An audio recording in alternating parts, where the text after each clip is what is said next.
Coming to you not live from my Logos home screen, this is BibleTech401. The purpose of this 10-lesson course is to show you the tech tools that I use to study and write about Scripture. We're going to get very nerdy, but I fundamentally don't think that these tools are out of your reach. Many of them are free or cheap. The whole 10-video course is available itself fairly cheaply to supporters at the $25 a month level. And you can subscribe for 1 month, watch all the videos, and then get off. That's fine. You can do that on YouTube or on Patreon. But in this first video, which is the only video that I'm releasing freely as a teaser, I'll be talking about the most important tool in my Bible Tech tool belt. That's Logos Bible software. This video is actually sponsored by Logos, but they didn't see it beforehand. And I was going to do it anyway before they called and offered a sponsorship. I believe in Logos. I use Logos constantly, and I have done so for many years. Just when I don't think Logos can improve anymore, they come out with new features that I use. I've called this course BibleTech 401 because it's not 101. I'm going to talk about systems I've developed over many years for careful and, yes, professional work as a Bible teacher. But here's the funny thing about Logos. It's actually the basics that I use more than anything else. And so though this course is for those who want to grow to advanced levels in their use of tech tools for Bible study, this first video in the 10-lesson course, BibleTech 401, is actually going to amount to a beginner's guide to Logos. I hope that's not confusing. I hope to do a future course on Logos as well. Let me give a rundown of what this course, BibleTech 401, will cover. This first video in the course will be about the basic workflow that I use day in and year out within Logos. The second video, for supporters at the $25 a month level on YouTube or Patreon, will show you how to use Logos with Raycast, an app that allows me to get to Bible passages and searches and other key tools with incredible speed.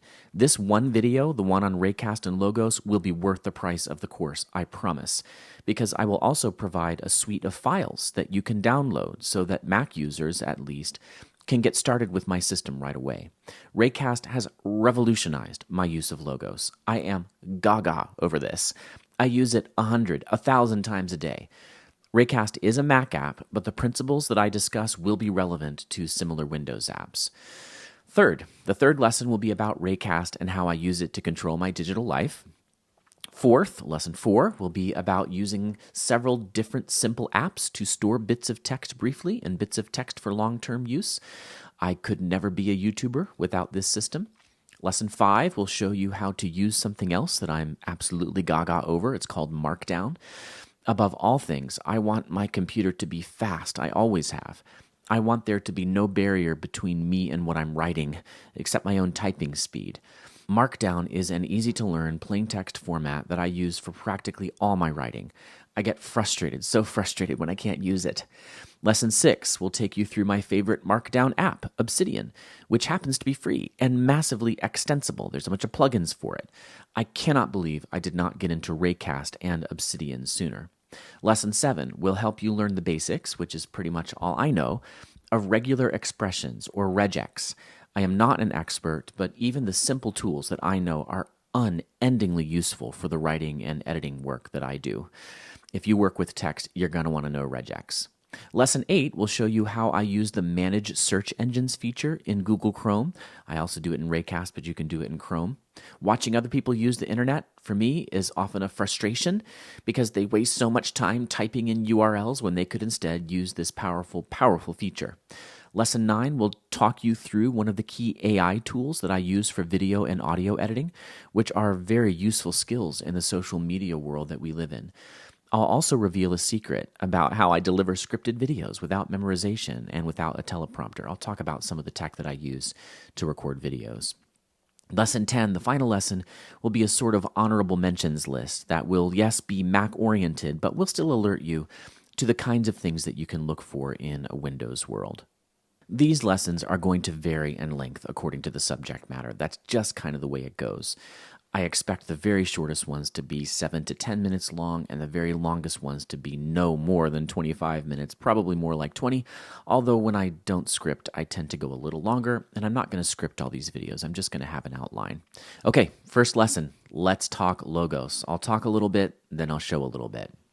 This is, again, not a full course on Logos. This is a set of tips for how to use it as part of an overall system of Bible study and teaching. I think people vastly overcomplicate Logos. Most of what I'm doing in Logos as a professional, I used to be called a Logos pro. That was my job at Logos.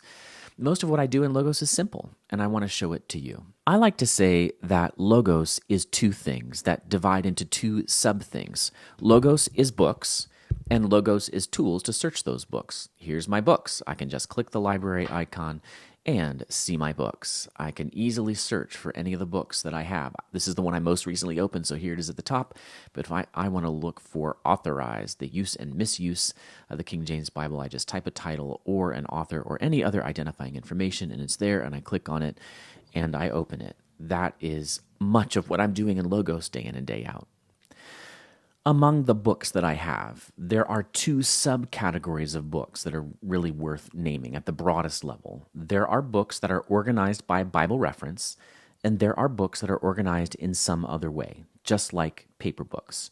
So obviously, I've got Bibles and commentaries, like if I just click Open Bible right here, my top Bible will open. That's the ESV, and obviously, this is organized by Bible reference. So would be any commentary that I open, and I will pull my Raycast window in to give you a hint of what the next lesson is going to be like, and I will open up, let's just open up Victor Hamilton on Genesis. So this is not Logos, this is Raycast, but it's going to open up my library, and there's Victor Hamilton on Genesis. I can easily open that, move the tab over, and then you'll see that this book is organized like Bibles via Bible reference. That's one kind of book that's in Logos. The other major kind of book that's in Logos is regular books, books that have chapters that you can organize the book by. So if I go to authorize the use and misuse of the King James Bible, I'll just close out my other tabs and I click the contents pane. Here's the standard chapter layout that you're used to. I can even go to the chapter list right here and click on any one of the chapter links, and it'll take me right to that chapter. Just think of Logos as books and tools to search the books. Think of the books as divided into books that are organized by Bible reference and books that are not. The other major kind of book that is not organized by Bible reference would be some kind of dictionary.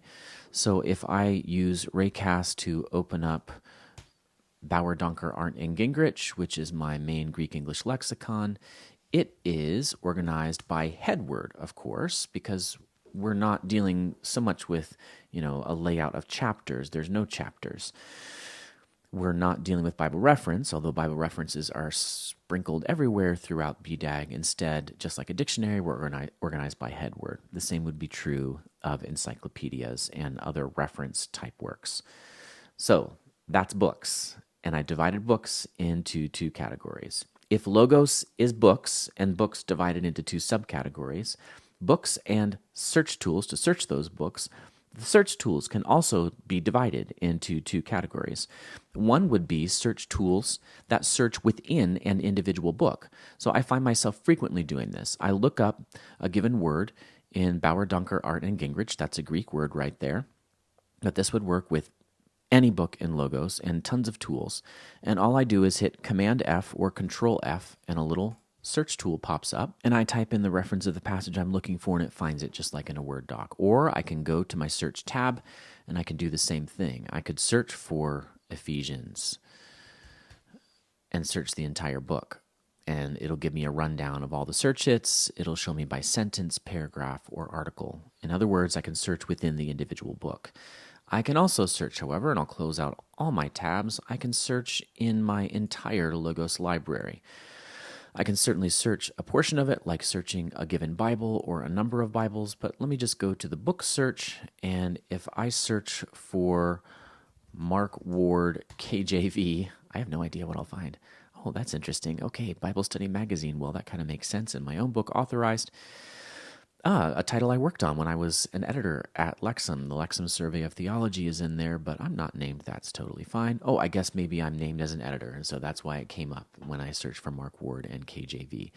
You can search for anything in your Logos library, and you can search the entire library. That's very powerful. That's a big reason why I find myself frustrated when I go to Kindle to do research. Kindle is great for reading, and it's a very important part of my reading life.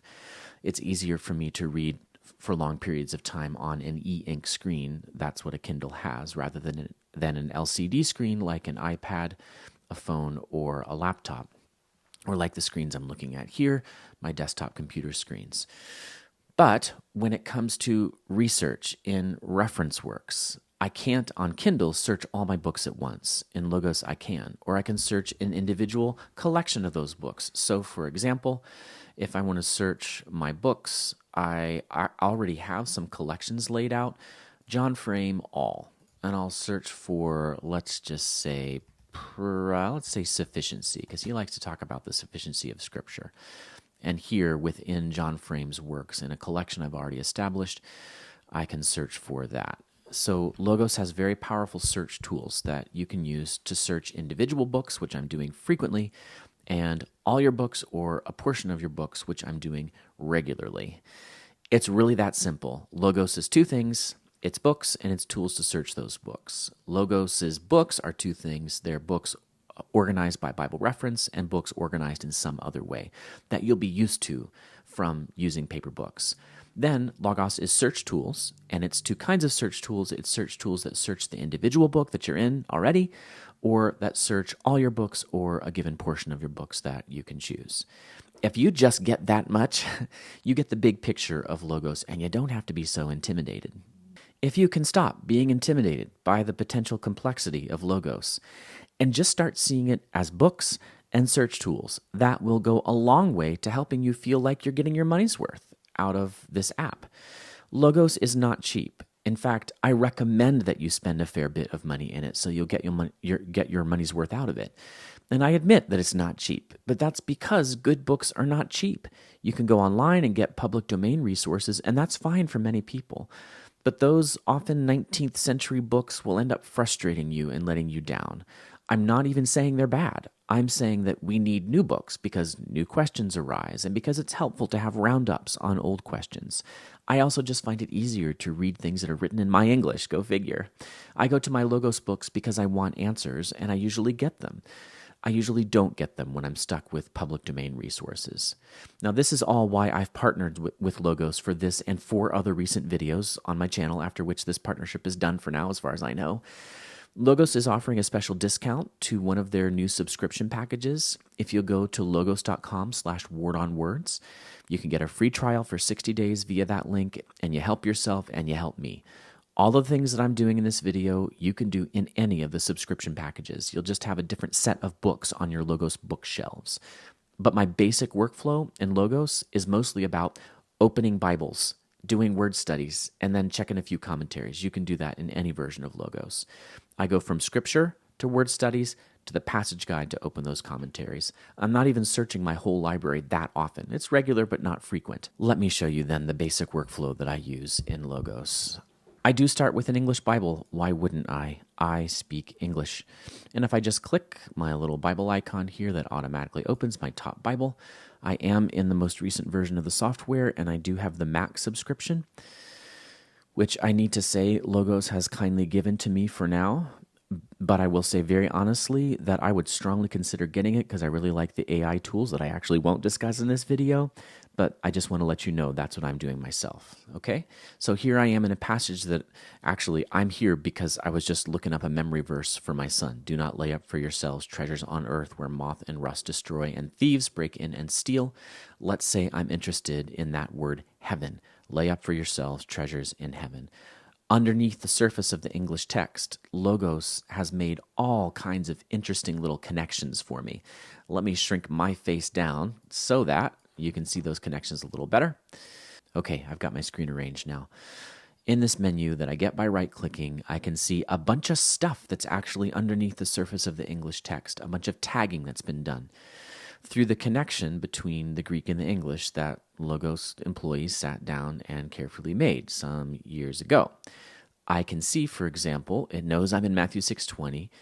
It knows what Greek word is being translated here. That's the real key. It's also tagged a bunch of other cool stuff that I can search, like a figurative language database and events in Jesus' life. It's named Jesus as the speaker here, so I can do powerful searches. But I don't do those very often. Mostly what I'm doing is what I'm describing to you. I'm finding out what the Greek word is that underlies a given English word, and then on the right side of this menu, I'm doing something with that word. Over here, I make the selection, the lemma form, the dictionary form of uranos. I don't even have to know Greek to know this. There it is in English letters, transliterated for me. That little symbol is a ring graph that you're going to see in the Bible word study in just a moment. When I click, then, Bible word study over here, I'm going to get a nice little report. Got to move my face again. I'm going to make my face bigger so I can see what I'm doing, right? Because it actually kind of looks like I'm looking at the Bible word study. At the top of the Bible word study, I get links right to my lexicons. I can easily click, and it's already looked up the word for me. Uranos, that's fantastic.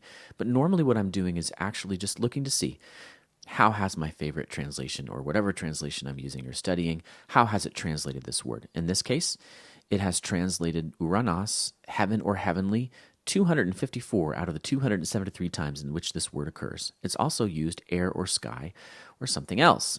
That's interesting. Oh, here we go. Look at the birds of the air. Foxes have holes, and birds of the air have nests. Very interesting. Already, I'm just seeing the kind of thing I want to see. I'm seeing this word's usage split out for me into its major categories. And that's the point of the Bible word study. I just want to know, how does this Greek word get used in the New Testament? And although I could certainly search a Greek New Testament and just look at all the uses myself, the Logos Bible Word Study makes it so easy and actually so beautiful. This little ring graph is endlessly helpful. You've seen little things flashing up as I go by.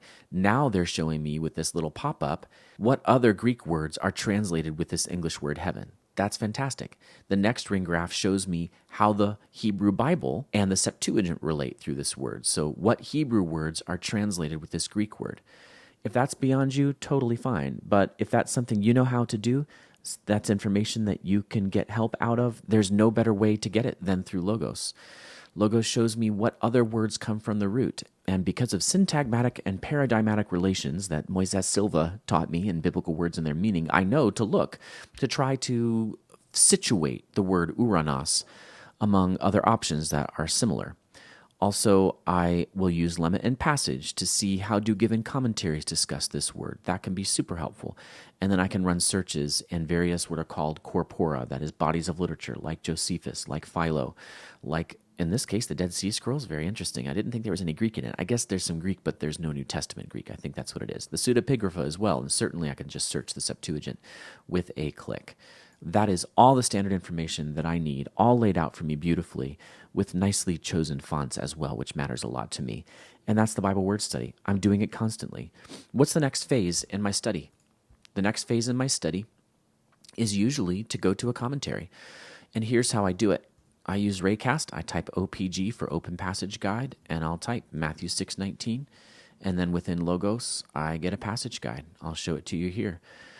The passage guide has a number of useful sections like cross-references and important words and an atlas and biblical people and biblical things, but here's what I'm doing day in and year out.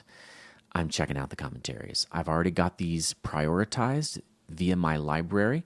If you open up your library, let me shrink this down a little bit, and you go to prioritize books, you can see this list that I've made on the right. I've just dragged and dropped commentaries and Bibles into this list. So my top 5 Bibles are chosen. I've actually chosen a few more, but the top 5 are the ones that really matter because they're called your top Bibles. And then I've dragged in some lexicons and I've dragged in some commentaries. And the practical result of that is that my commentaries are listed in order of preference, somewhat loosely depending on the book, but definitely Carson on Matthew is my top choice. I can view the commentaries by series. I can view the commentaries by author, by denomination, by type, by era. I'm always doing it by priority. And I just will do this. Click, click, click, click. Oh, I love Jonathan Pennington on the Sermon on the Mount. Alford. I want Calvin. I want Morris. I love to check the Ancient Christian Commentary series. And then I've got all these tabs open here, and I will just go through these items, and I'll show you what I'll do. I'll give you this one example. You can see what I've done. I select text and I highlight it. It's very easy to do. Anything that I like, I select it and a little menu pops up and I can click one of the highlighters, or I've already set up in Logos. The letter Y makes it yellow. The letter O makes it orange. And after I've quickly gone through and just gotten some wisdom from these commentators, then I'll go back through the tabs and try to harvest that and put it into my word processing document, which for me is Markdown in Obsidian. And that is what I do in Logos. Is that hard? I did it quickly, but aren't the concepts easy? If you already understand Bible word studies and the use of commentaries, I think this is easy. I think what a lot of people get confused about is actually that they come to Logos and their problem, they think, is the app is too complicated. I don't think that's it. I think that people are not always bringing to Logos all of the exegetical skill that would make Logos truly worthwhile. So pick up for yourself the hermeneutical spiral that I have in Logos by Grant Osborne. And although I did not read this in Logos, and so you're not going to see hardly any highlights, I think I started it one time, maybe twice. This is an absolutely wonderful book, the one I learned on, among other resources, a comprehensive introduction to biblical interpretation. You bring that level of skill to Logos, and then all I think most people will find themselves using is the same tools I do. Opening books and searching those books in various ways. The passage guide that I showed you actually is searching books for you. It's searching all the way through your commentaries to find where does this commentary discuss Matthew 6:19? Where does this one discuss Matthew 6:19?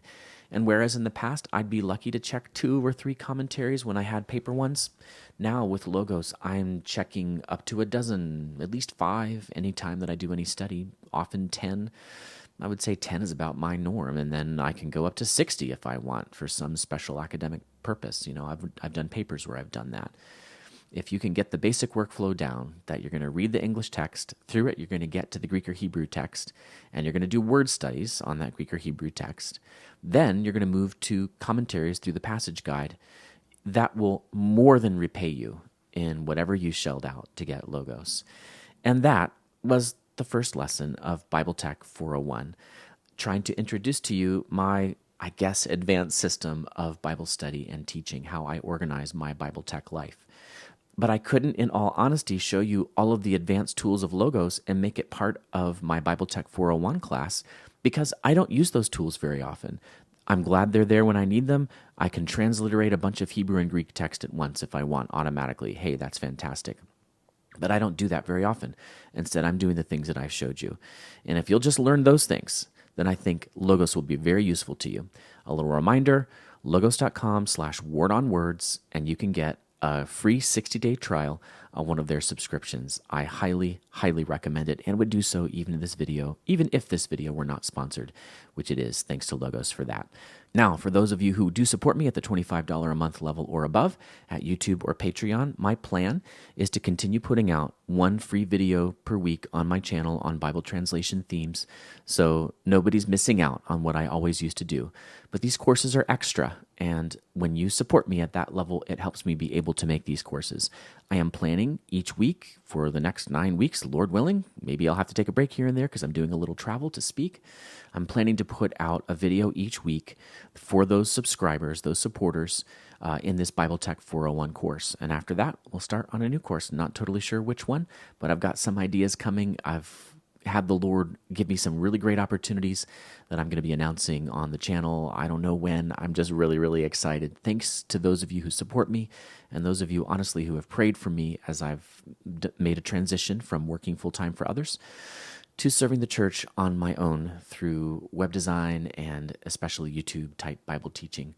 I hope you enjoyed this first lesson of BibleTech 401 and that you'll support me at the $25 a month level on YouTube or Patreon so that you can get the rest of the course.